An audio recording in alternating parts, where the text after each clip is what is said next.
بل عجبوا أن جاءهم منذر منهم فقال الكافرون هذا شيء عجيب أإذا متنا وكنا ترابا ذلك رجع بعيد قد علمنا ما تنقص الأرض منهم وعندنا كتاب حفيظ بل كذبوا بالحق لما جاءهم فهم في أمر مريج أفلم ينظروا إلى السماء فوقهم كيف بنيناها وزيناها وما لها من فروج والأرض مددناها وألقينا فيها رواسي وأنبتنا فيها من كل زوج بهيج تبصرة وذكرى لكل عبد منيب ونزلنا من السماء ماء مباركا فأنبتنا به جنات وحب الحصيد والنخل باسقات لها طلع نضيد رزقا للعباد وأحيينا به بلدة ميتا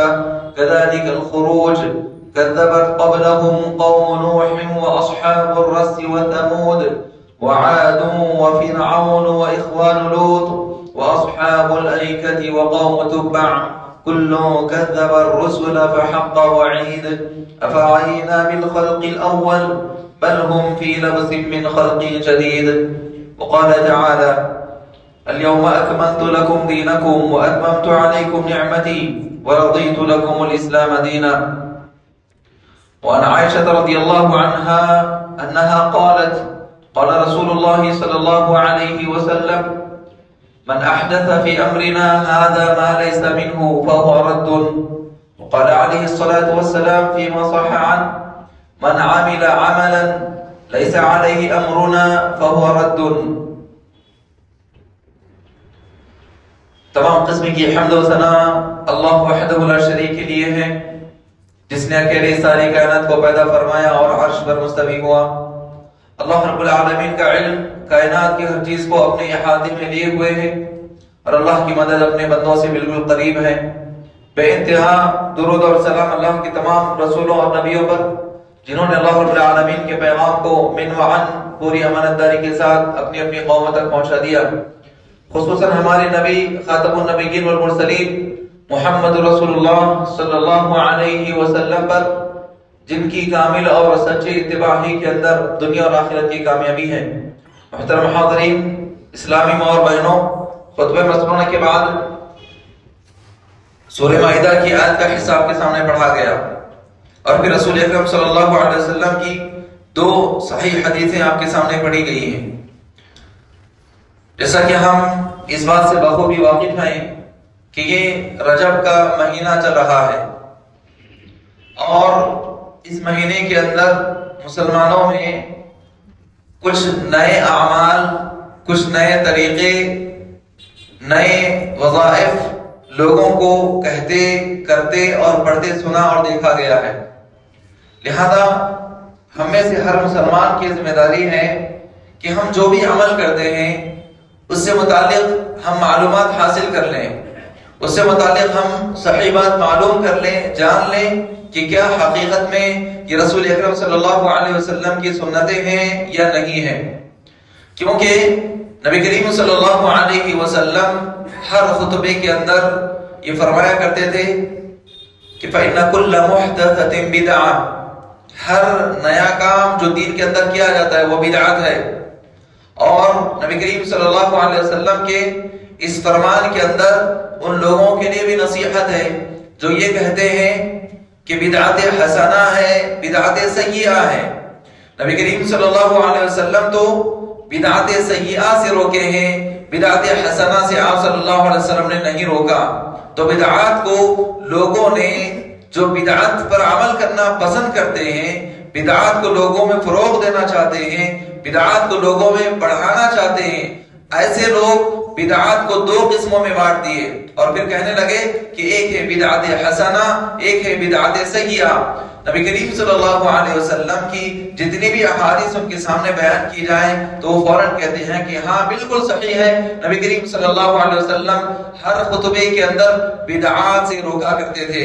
پھر اس کے بعد یہ لوگ کہتے ہیں کہ بدعات سے روکا کرتے تھے. کون سی بدعات؟ بدعات سیئہ، بری بدعات سے روکا کرتے تھے. اگر کوئی اچھی بدعت ہے، اگر کوئی اچھی بدعت ہے تو اس سے نبی کریم صلی اللہ علیہ وسلم نے نہیں روکا، بلکہ یہ کام کرنا مستحسن ہے، پسندیدہ ہے، اچھا ہے، ایسے لوگ کہتے ہیں۔ یاد رکھ لیں کہ یہ لوگ جو بھی اس طریقے کی باتیں بیان کرتے ہیں ان کو شریعت کا علم صحیح طور پر نہیں ہے۔ یہ لوگ بدعات کو فروغ دینا چاہتے ہیں، کیونکہ نبی کریم صلی اللہ علیہ وسلم نے صاف طور پر فرما دیا ہے کہ فَإِنَّ كُلَّ مُحْدَثَةٍ فرمایا آپ نے کہ دین کے اندر ہر نیا کام، آپ صلی اللہ علیہ وسلم نے بدعت حسنہ بدعت سیئہ یہ الفاظ استعمال نہیں فرمائے، لہذا آپ صلی اللہ علیہ وسلم کا فرمان ہے کہ فَإِنَّ كُلَّ مُحْدَثَةٍ بِدْعَةٍ ہر نیا کام جو دین کے اندر کیا جائے وہ بدعت ہے، وَكُلُّ مُحْدَثَةٍ بِدْعَةٍ وَكُلُّ بِدْعَةٍ ضَلَالَةٍ اور ہر بدعت جو دین کے اندر شروع کی جائے وہ گمراہی ہے، وہ کبھی نیکی نہیں ہو سکتی، خیر اور ثواب کا کام نہیں ہو سکتا۔ اور پھر آپ صلی اللہ علیہ وسلم فرمایا کرتے تھے کہ ہر بدعت جہنم کی جانب لے جانے والی ہے، لہذا ہر مسلمان کے لیے ضروری ہے کہ وہ اپنے آپ کو توحید پر رکھے، اپنے آپ کو بدعات سے بچائے، کیونکہ اگر کوئی بھی شخص کوئی بھی عمل کرتا ہے توحید پر ہے، بدعات سے بچا ہوا ہے، تو ہی اس کا عمل اللہ کے پاس قبول ہوگا۔ اگر انسان شرک میں مبتلا ہو گیا یا ایک بدعات میں مبتلا ہے، بدعاتی اعمال وہ کرتا ہے، تو پھر اس کا کوئی بھی عمل اللہ کے پاس قبول نہیں ہوگا۔ جب بدعات اتنے سنگین جرائم میں سے ہیں تو پھر ہم اس کو اتنا آسانی میں کیوں لیتے ہیں، اتنا ہلکے میں کیوں لیتے ہیں؟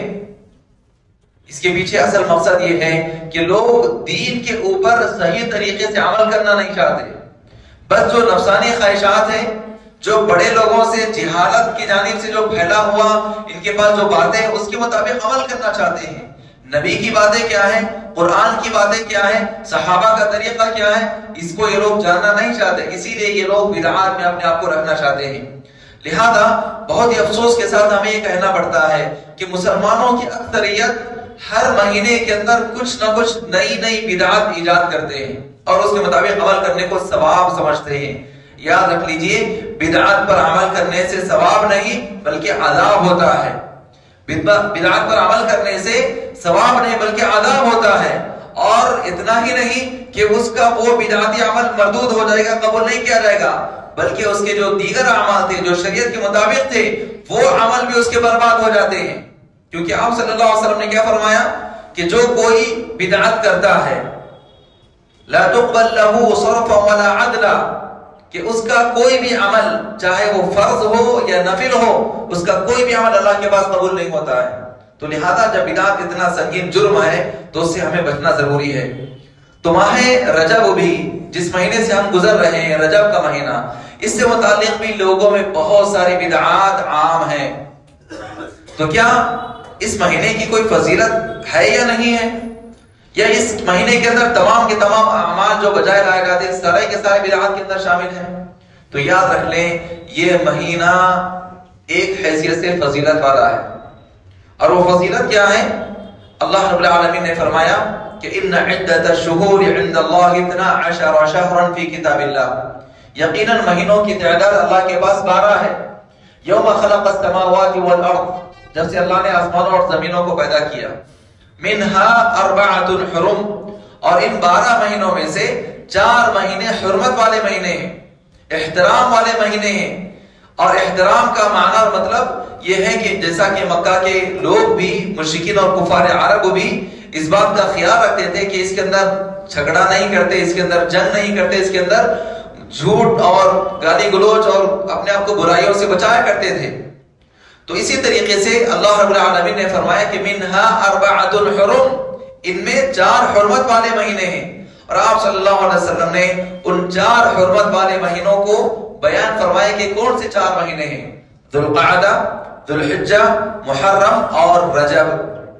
رجب کے اندر نبی کریم صلی اللہ علیہ وسلم نے عرب کے ایک قبیلے کا نام لیا، رجب مضر، مضر قبیلے کا رجب آپ صلی اللہ علیہ وسلم نے فرمایا۔ کیوں؟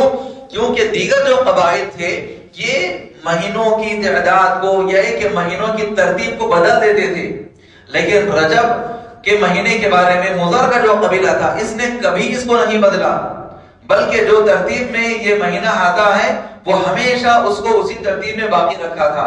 اسی لیے رسول اکرم صلی اللہ علیہ وسلم نے فرمایا کہ رجب مضر قبیلے کا رجب. تو اس لحاظ سے معلوم ہوا کہ یہ حرمت والا مہینہ ہے، احترام کا مہینہ ہے. اور عرب کے لوگ بھی اس مہینے کا احترام کیا کرتے تھے، اس کے اندر جنگ وغیرہ نہیں کیا کرتے تھے. لہذا یہ مہینے کی فضیلت یہ ہے کہ یہ حرمت والا مہینہ ہے. اللہ رب العالمین نے حرمت والے مہینوں سے متعلق فرمایا کہ فَلَا تَظْلِمُوا فِيهِنَّ أَنفُسَكُمْ، ان حرمت والے مہینوں میں یا کہ ان مہینوں میں اپنے آپ پر ظلم نہ کرو. ان تمام آیات اور احادیث سے یہ بات معلوم ہوئی کہ جو رجب کا مہینہ ہے اس کی فضیلت یہ ہے کہ یہ حرمت والا مہینہ ہے. اس کے اندر ہم جو بھی اعمال بجا لاتے ہیں یہ اللہ رب العالمین کے پاس یقیناً قبول ہوں گے اگر وہ شریعت کے مطابق ہیں. اور اسی طریقے سے اس مہینے میں اپنے آپ کو لڑائی جھگڑے سے، گالی گلوچ سے اور ہر قسم کے ظلم سے بچانا ہے. بس یہی فضیلت اس مہینے کی ثابت ہے. اس کے علاوہ دیگر اعمال جو بجائے لائے جاتے ہیں، لوگوں کے اندر جو اعمال کیے جاتے ہیں، یہ سب کے سب بدعات کے اندر شامل ہیں. اب اس مہینے میں لوگوں کے اندر جو بدعات انجام دیے جاتے ہیں وہ کیا ہیں؟ اور قبل اس کے کہ ان بدعاتی اعمال کو ہم جانیں، ہم بدعات کا معنی اور مفہوم سمجھ لیں. بہت سارے لوگ بدعات کا معنی اور مفہوم نہ سمجھنے کی وجہ سے کسی بھی عمل کو بدعت کہہ دیتے ہیں، اور جو بدعت عمل ہوتا ہے اس کو سنت قرار دیتے ہیں. یہ غلط فہمی اسی وقت دور ہوگی جب لوگ بدعت کا معنی صحیح طور پہ سمجھ جائیں. عائشہ صدیقہ رضی اللہ عنہا بیان فرماتی ہیں، نبی کریم صلی اللہ علیہ وسلم نے فرمایا، جیسا کہ صحیح بخاری اور صحیح مسلم کی حدیث ہے، من احدث فی امرنا ھذا ما لیس منہ فہو رد. جو کوئی ہمارے اس دین میں نیا کام شروع کرے. بدعت کیا ہے؟ دین میں نیا کام شروع کرنا، یہ بدعت ہے. اگر دنیا کے حساب سے کوئی بھی کام شروع کرتا ہے اور وہ نیا کام ہے تو وہ بدعت نہیں ہے. وہ بدعت ہو سکتا ہے لیکن وہ ممنوع نہیں ہے. منع کون سا ہے؟ جو دین کے اندر نیا کام شروع کیا جائے جس کے لیے اللہ کے پاس سے کوئی دلیل نہ ہو، نبی کریم صلی اللہ علیہ وسلم کی احادیث سے اس کے لیے کوئی دلیل ثابت نہ ہو. لہذا ایسا عمل بدعت کہلاتا ہے. ایسا عمل بدعت کہلاتا ہے. آپ صلی اللہ علیہ وسلم نے فرمایا، جیسا کہ عائشہ صدیقہ رضی اللہ عنہا نے بیان فرمایا کہ نبی نے فرمایا، من احدث، جو کوئی بھی نیا کام شروع کرے. احدث کے معنی کیا ہے؟ نیا کام شروع کرنا. کہاں پر نیا کام شروع کرے؟ فی امرنا ھذا، ہمارے اس معاملے میں. امرنا سے مراد کیا ہے یہاں پر؟ دین اسلام. جو دین اسلام میں، جو دین کے اندر، جو شریعت کے اندر نیا کام شروع کرے، ما لیس منہ، جس کے لیے کوئی دلیل نہ ملے. اب دین کے لیے دلیل کیا ہے؟ اللہ کی کتاب ہے، رسول اکرم صلی اللہ علیہ وسلم کی احادیث ہیں. یہی دین ہے. اور ان دونوں کو یعنی کتاب اللہ اور سنت رسول اللہ کو صحابہ نے جس طریقے سے سمجھا وہ ہمارے لیے دین ہے. تو آپ صلی اللہ علیہ وسلم نے فرمایا کہ من احدث فی امرنا ھذا، جو ہمارے اس دین میں نیا کام شروع کرے، ما لیس منہ، جس کے لیے شریعت سے کوئی دلیل نہیں ملتی ہے، فہو رد، وہ عمل قابل قبول نہیں ہے، وہ عمل ریجیکٹڈ ہے، اس کو قبول نہیں کیا جائے گا. یہ حدیث صحیح بخاری اور صحیح مسلم کے اندر ہے. اسی طریقے سے رسول اکرم صلی اللہ علیہ وسلم نے بیان فرمایا، جیسا کہ عائشہ صدیقہ رضی اللہ عنہا بیان فرماتی ہیں، نبی صلی اللہ علیہ وسلم نے فرمایا، من عمل عملا. ایک حدیث میں آپ نے فرمایا کہ من احدث، جو دین میں نیا کام شروع کرے. کبھی انسان ایسے کرتا ہے کہ نیا کام شروع کرتا ہے، اس کے بعد دوسرے لوگ اس کو کرتے چلے جاتے ہیں. کبھی ایسے ہوتا ہے کہ وہ انسان نیا کام تو شروع نہیں کرتے بلکہ خود اس پر عمل کر دیتا ہے. تو چاہے دین کے اندر نیا کام شروع کیا جائے یا دین کے اندر نیا کام عمل کے طور پر کرے بذات خود، تو ان دونوں کے بارے میں آپ صلی اللہ علیہ وسلم نے فرمایا، من عمل عملا، جو کوئی بھی شخص ایسا کام کرتا ہے، لیس علیہ امرنا، جس پر ہماری شریعت سے کوئی دلیل نہیں، کوئی حکم نہیں ہے، فہو رد، تو وہ عمل بھی مقبول نہیں ہے، وہ عمل بھی قابل قبول نہیں، اللہ کے پاس قبول نہیں کیا جائے گا. وہ عمل اللہ کے پاس ثواب والا نہیں بن سکتا. یہ حدیث کہاں پر ہے؟ یہ حدیث بھی صحیح مسلم کے اندر موجود ہے. لہذا ان دونوں حدیثوں سے ہمارے سامنے بدعت کا معنی اور مفہوم واضح ہو گیا. بدعت یہ ہے کہ دین کے اندر نیا کام شروع کیا جائے. اب بہت سارے لوگ جو بدعات کے عادی ہوتے ہیں، یہ ہے کہ بدعات کے دلدادہ ہوتے ہیں، بدعات کے شوقین ہوتے ہیں، بدعات کو لوگوں میں پھیلانا چاہتے ہیں، یہ لوگ کہتے ہیں کہ تمہارے والد نہیں تھے، تم پیدا ہو گئے، تم خود بدعت ہو گئے، تمہارے باپ دادا گاڑیوں پہ نہیں جاتے تھے، بیل بنڈی پر جاتے تھے، تم گاڑیوں پر جا رہے بدعت کر رہے ہو، نبی صلی اللہ علیہ وسلم ہوائی جہاز میں نہیں گئے، تم ہوائی جہاز میں جا رہے ہو، یہ بدعت کر رہے ہیں، یہ بدعت نہیں ہے کیا؟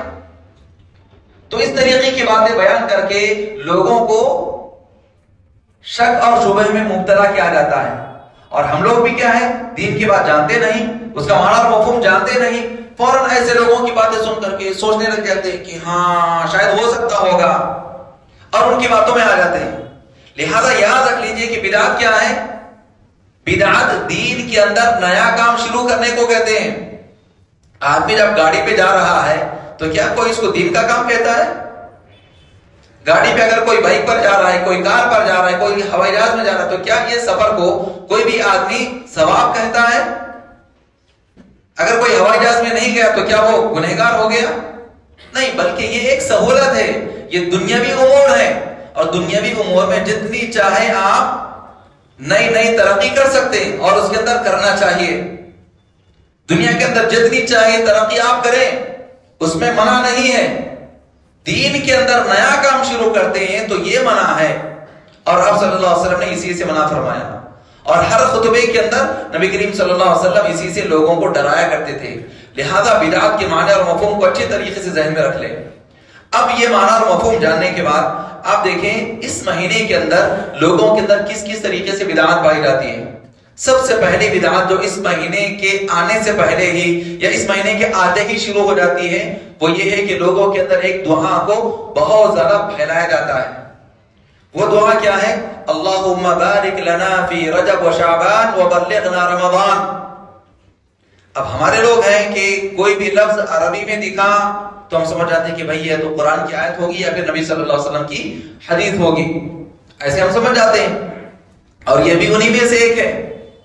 اس بات کو، اس جملے کو اللہم بارک لنا فی رجب و شعبان وبلغنا رمضان ایسے بیان کر کے اس دعا کو لوگ کہتے ہیں کہ یہ نبی صلی اللہ علیہ وسلم کی حدیث ہے، اور کچھ لوگ ایسے بھی ہیں جو یہ کہتے ہیں کہ جو سب سے پہلے اس مہینے کی آنے کی مبارکبادی دیتا ہے اس کے لیے جنت ہے، اس کے لیے اتنا ثواب ہے، اس طریقے سے بھی لوگ کہتے ہیں۔ تو یاد رکھ لیجئے یہ کوئی نبی کریم صلی اللہ علیہ وسلم کی صحیح حدیث نہیں ہے، نبی کریم صلی اللہ علیہ وسلم سے ثابت حدیث نہیں ہے، بلکہ یہ جو روایت بیان کی جاتی ہے کہ اللہم بارک لنا فی رجب و شعبان، اے اللہ ہمیں برکت دے رجب کے مہینے میں، شعبان کے مہینے میں، وبلغنا رمضان، اور ہم کو رمضان کے مہینے تک پہنچا دے۔ یہ جو دعائیہ کلمات ہیں یہ نبی صلی اللہ علیہ وسلم سے سندن ثابت نہیں ہے، بلکہ اس کے اندر جو راوی ہیں ان کو بعض محدثین نے فرمایا کہ منکر الحدیث، حدیث وضاح، یعنی نئی قسم کی باتیں بیان کرنے والے لوگ تھے، لہذا سندن یہ حدیث بالکل ہی ضعیف ہے، اس کو قابل احتجاج یا حجت کے قابل نہیں مانا جا سکتا، لہذا اس کو حدیث کے طور پر لوگوں میں مشہور کرنا یہ غلط ہے۔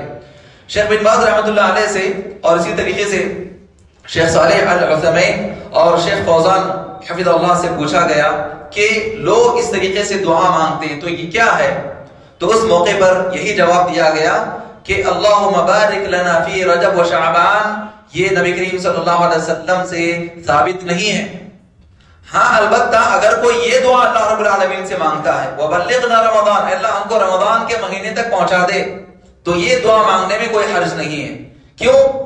رمضان کے اندر اللہ رب العالمین نے جو برکتیں رکھی ہیں، رمضان کے اندر جو لوگوں کے اندر ثواب کمانے کا جو جذبہ پیدا ہوتا ہے، اس کے لیے ہم اپنے لیے اللہ رب العالمین سے دعا مانگتے ہیں کہ اللہ تعالیٰ تو ہمیں رمضان کے مہینے تک پہنچا دے، ہم کو رمضان کا مہینہ عنایت فرما، یہ ہم دعا کر رہے ہیں اللہ سے، تو اس میں کوئی حرج نہیں، یہ ایک دعا ہے۔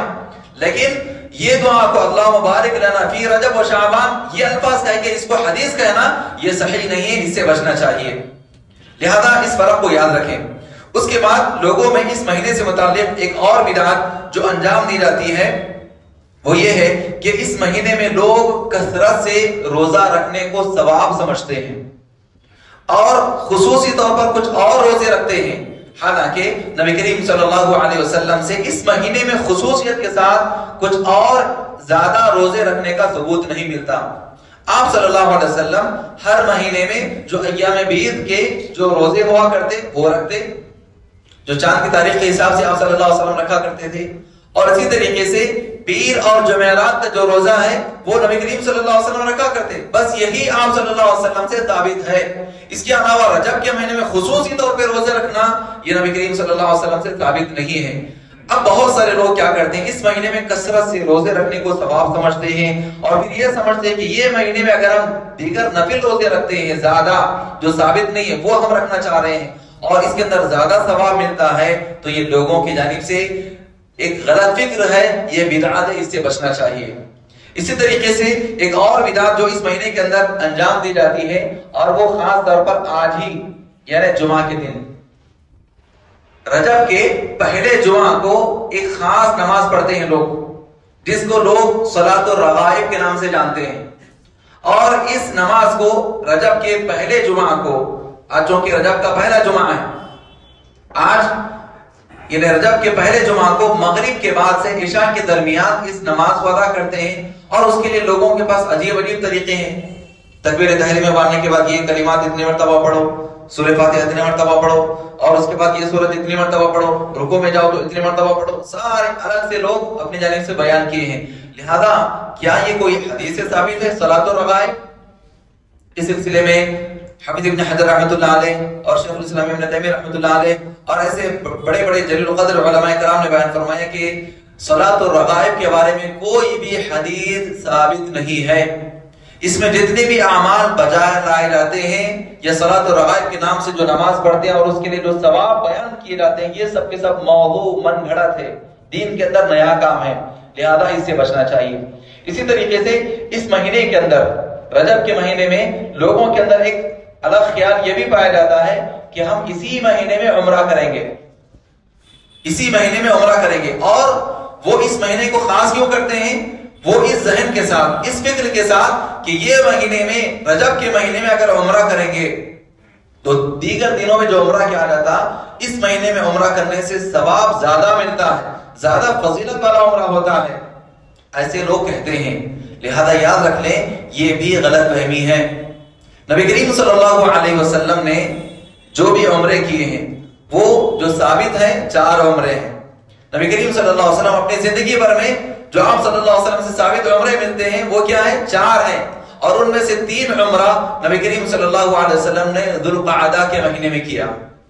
رجب کے مہینے میں آپ صلی اللہ علیہ وسلم سے خاص طور پر عمرہ کرنے کے لیے جانا یہ ثابت نہیں ہے۔ لہذا لوگوں کے اندر یہ جو بات عام ہے کہ اس مہینے میں عمرہ کرنا زیادہ ثواب ہے، یہ لوگوں کی غلط فہمی ہے۔ آپ صلی اللہ علیہ وسلم نے جو 4 عمرے کیے ان میں 3 عمرہ ذوالقعدہ کے مہینے میں کیے، اور ایک عمرہ جو آپ صلی اللہ علیہ وسلم حجۃ الوداع کے موقع پر ذوالحجہ کے مہینے میں کیے، وہ بس یہ 4 ہیں جو آپ صلی اللہ علیہ وسلم سے ثابت ہے۔ لہذا اس مہینے میں خصوصیت کے ساتھ عمرے کے لیے اپنے آپ کو یہ کرنا، یہ بھی لوگوں کی غلط فہمی ہے، اس سے بھی بچنا چاہیے۔ اور اس سے بڑھ کر ایک اور بڑی بدعت جو خاص طور پر اس مہینے میں خصوصی طور پر منائی جاتی ہے، انجام دی جاتی ہے، وہ ہے رجب کے کنڈے۔ رجب کے کنڈے خاص طور پر 22 رجب کو کرتے ہیں، اور کچھ پہلے تو یہ 22 رجب کو کیا جاتا تھا، لیکن کہتے ہیں نا کہ بدعت کی کوئی ابتدا اور انتہا نہیں ہوتی ہے۔ ایک مرتبہ اگر کوئی آدمی بدعت میں پڑ گیا تو وہ اس کے بعد اور بہت ساری بدعات انجام دینے لگتا ہے۔ اس لیے پہلے اس بدعت کو یعنی رجب کے کنڈے جو کرتے تھے وہ 22 رجب کو کرتے تھے، لیکن آپ ابھی سے دیکھ سکتے ہیں کہ جیسے رجب کا مہینہ شروع ہو جاتا ہے، یہ شروع سے لے کر ہی کنڈے منانا شروع کر دیتے ہیں۔ تو بدعت کا کوئی ایک ٹھکانہ نہیں ہوتا، بلکہ اس میں بڑھوتری ہوتی ہے، اس کے اندر ترقی ہوتی ہے۔ جیسے لوگ جو ہے ہر چیز کے اندر ترقی بیان کرتے ہیں، بیماریوں کے اندر بھی ترقی بول رہے ہیں، تو اسی طریقے سے یہ بدعات کے اندر بھی بدعتی لوگ ترقی کرتے ہیں، کسی ایک جگہ پر رکتے نہیں، اور یہ ان کے لیے سب سے بڑی سنگین اور خطرے کی بات ہے، کیونکہ انسان غلطی کرتا ہے اور اس کو غلطی سمجھتا ہے، آج نہیں تو کل وہ توبہ کر لیتا ہے، لیکن جو بدعتی ہے بدعت کرنے کو غلط نہیں سمجھتا، اس لیے اسے توبہ بھی نہیں کرتا۔ لہذا اس مہینے کے اندر جو بہت زیادہ انجام دی جانے والی بدعت ہے وہ رجب کے کنڈے ہیں۔ رجب کے کنڈے جو مناتے ہیں، اس کی تاریخ کیا ہے، اس کی حقیقت کیا ہے، اکثر لوگ اس کو نہیں جانتے۔ اور اس سلسلے میں اگر ہم اس کی تاریخ بیان کریں تو بہت زیادہ وقت لگ جاتا ہے، لیکن یاد رکھ لیں یہ جو رجب کے کنڈے منائے جاتے ہیں یا کہ رجب کے کنڈے جو بھرے جاتے ہیں، اس موقع پر جو رجب کے کنڈوں کے نام سے دعوتیں کی جاتی ہیں، کھلایا جاتا ہے، یہ سب رافضی لوگوں کی جانب سے ایجاد کی ہوئی بدعتیں ہیں جو جعفر صادق کے نام سے کرتے ہیں۔ حقیقت میں جعفر صادق رحمت اللہ علیہ کا ان رجب کے کنڈوں سے کوئی تعلق نہیں ہے۔ در حقیقت کاتب وحی نبی کریم صلی اللہ علیہ وسلم کے رشتہ دار امیر معاویہ رضی اللہ عنہ کی وفات کے دن خوشی کے طور پر رافضیوں نے اپنے گھروں میں چھپ کر یہ جو خوشیاں منانے کے لیے مٹھائی وغیرہ بانٹ کر کے کھا کر کے نکلتے تھے، اس کو بعد میں لوگوں نے رجب کے کنڈوں کے نام سے لوگوں میں مشہور کر دیا، جعفر صادق کے نام کے کنڈوں سے مشہور کر دیا۔ اور پھر اس کے بعد ایک لکڑہارن جو لکڑیاں جنگل سے لاتی، شہر میں بیچتی، اس کے بعد اپنی زندگی گزارتی، بڑی پریشانی میں وہ اپنی زندگی گزار رہی تھی، تو اس کو جو ہے جعفر صادق نے کہا کہ تم میرے نام کے کنڈے بھرو، لوگوں کو کھلاؤ، اور اگر تمہاری کوئی بھی حاجت پوری نہ ہوئی تو پھر میرا یہ گریبان ہوگا اور اللہ کے پاس تم پکڑ کے پوچھ لینا۔ ایسے لوگ واقعات منسوب کرتے ہیں، حالانکہ جعفر صادق رحمۃ اللہ علیہ نے ایسے کوئی بات نہیں بیان فرمائی، صرف ایک مشہور واقعہ کر دیا گیا، ایک واقعے کو مشہور کر دیا گیا۔ لہذا یہ جو رجب کے کنڈے کرتے ہیں یہ سب سے بڑی بدعت ہے، اس سے بچنا چاہیے۔ اور اسی طریقے سے رجب کی 27 تاریخ کو شب معراج کے نام سے ایک بدعت انجام دیتے ہیں۔ اب یہاں پر بھی لوگ تھوڑے کان کھڑے کر دیں گے، شب معراج کو بدعت بول رہے ہیں، ہر چیز کو تم لوگ بدعت بولتے ہیں، ایسے کہتے ہیں۔ تو یاد رکھ لیجئے نبی کریم صلی اللہ علیہ وسلم کو یقیناً اسراء اور معراج کرائی گئی، یہ بالکل صحیح بات ہے، آپ صلی اللہ علیہ وسلم کی صحیح حدیث سے بھی ثابت ہے اور قرآن کریم کی آیات میں بھی اس کا ذکر موجود ہے۔